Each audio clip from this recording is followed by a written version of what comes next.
Hana mến chào cô bác, anh chị và các bạn. Một công thức để làm dầu cháo ngoải. Bên ngoài giòn, bên trong mềm xốp, có rất nhiều rễ tre. Hana cảm thấy ưng ý nhất.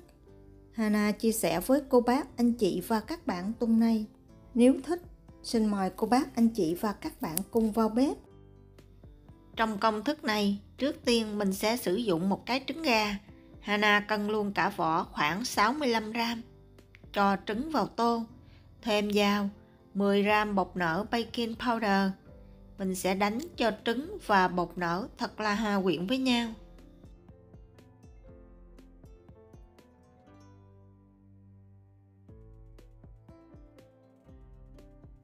Sau đó cho thêm vào tô 160g sữa tươi. Cô bác, anh chị và các bạn ở Việt Nam mình sử dụng sữa không đường. 20g dầu phộng giúp bánh giòn xốp hơn. Không có, mình dùng dầu ăn bình thường cũng được. Trộn đều tất cả các nguyên liệu lại với nhau và rây vào tô. 300g bột mì đa dụng, nửa muỗng cà phê muối và 1 muỗng cà phê đường cát.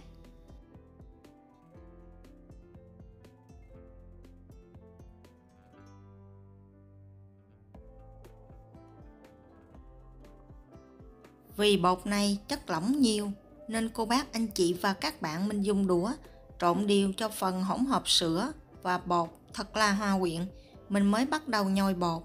Khi nhồi bột thì cô bác, anh chị và các bạn mình sử dụng bao tay để nhồi, giúp bột không dính vào tay và mình nhồi bột sẽ dễ dàng hơn. Không cần phải nhồi bột lâu, chỉ cần nhồi cho tới khi bột thành một khối và không dính tay là được.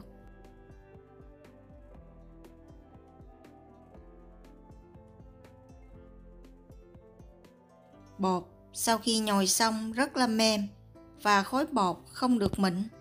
Lúc này mình sẽ túm tròn khối bột lại, cho vào tô, đậy kín lại để 15 phút.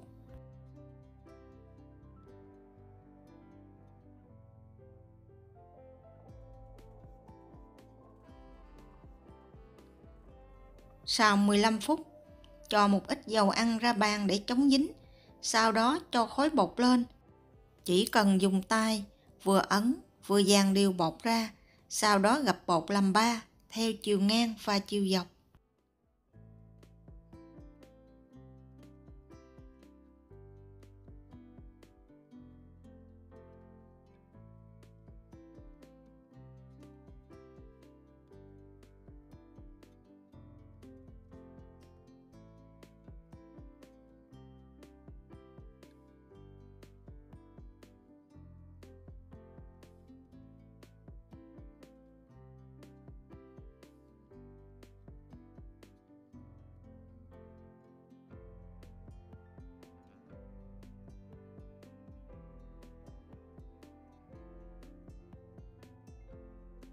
Sau 15 phút, mình lại tiếp tục dàn mỏng bột ra, gập bột theo chiều ngang và chiều dọc làm 3, giống như lúc nãy mình làm. Nếu cô bác, anh chị và các bạn để thời gian đủ giống như của Hana, thì bánh mềm xốp ăn rất là ngon. Nếu cô bác, anh chị và các bạn làm thời gian ít hơn, thì vỏ bánh hơi bị cứng, ăn không ngon bằng.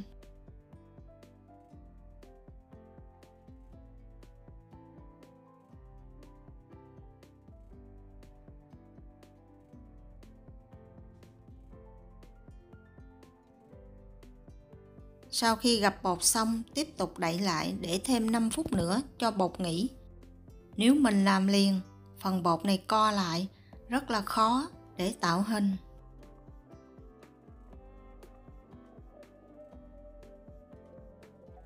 Sau 5 phút, mình sẽ dàn mỏng bột ra.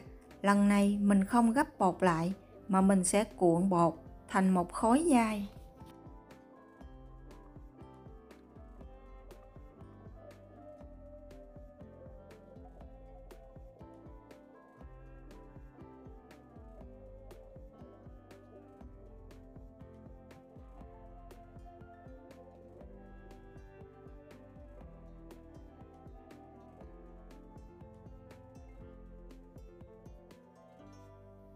Sau đó mình sẽ bọc kín khối bột lại để cho bột nghỉ ít nhất là 3 tiếng. Hana thấy thời gian bột nghỉ 3 tiếng rưỡi là bột ngon nhất.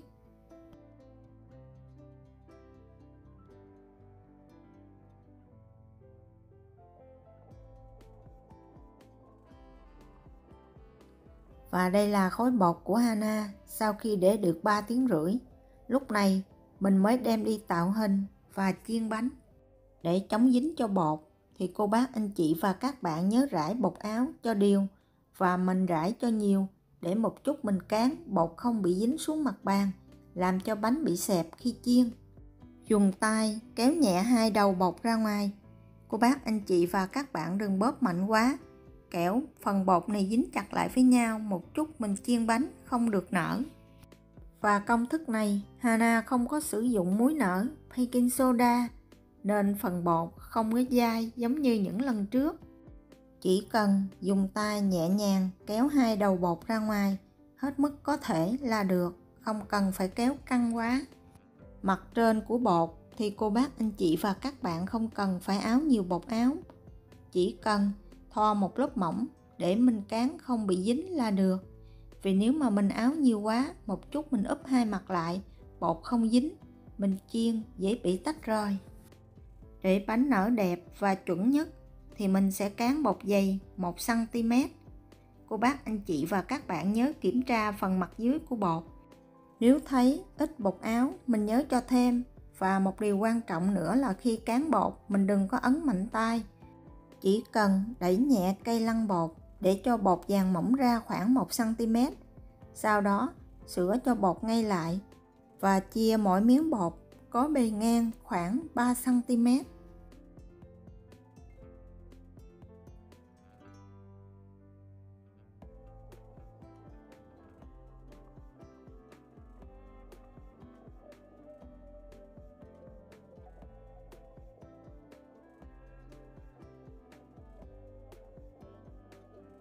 Sau khi chia bột xong, mình sẽ dùng đũa nhúng nước và vẽ một đường chánh giữa để tạo độ kết dính cho hai miếng bột lại với nhau. Cô bác anh chị và các bạn mình nhớ gạch xen kẽ giữa mỗi miếng bột. Khi nào xong, mình sẽ lấy miếng không có kẽ nước, mình úp ngược lên miếng mà mình đã vẽ kẽ nước rồi. Và nhớ các mặt bột được úp ngược lại với nhau.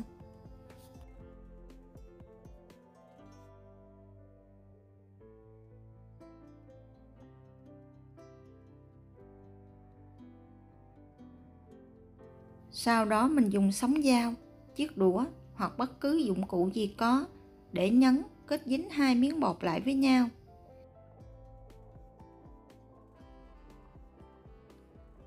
Và mình cũng nhớ nhấn kỹ hai đầu để một chút mình chiên bánh không bị tách rời.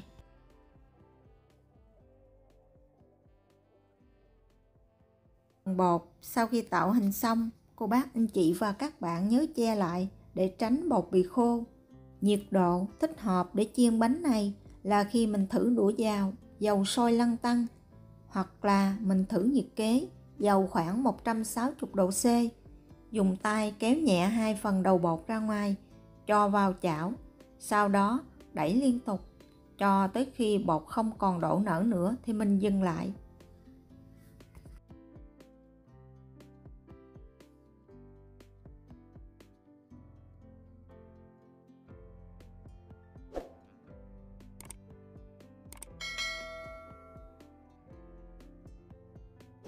Khi bột đã nở hết cỡ thì mình sẽ cho tiếp cái thứ hai vào. Cái thứ nhất thì mình canh khoảng 30 giây mình lật một lần cho tới khi hai mặt vàng đều hết là được. Chỉ cần cô bác anh chị và các bạn để ý và xem kỹ những gì Hana chia sẻ thì mình dễ dàng thành công với món dâu cháo quẩy giòn xốp này.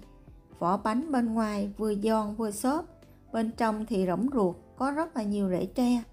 Mình cứ tiếp tục làm như vậy cho tới khi hết bột.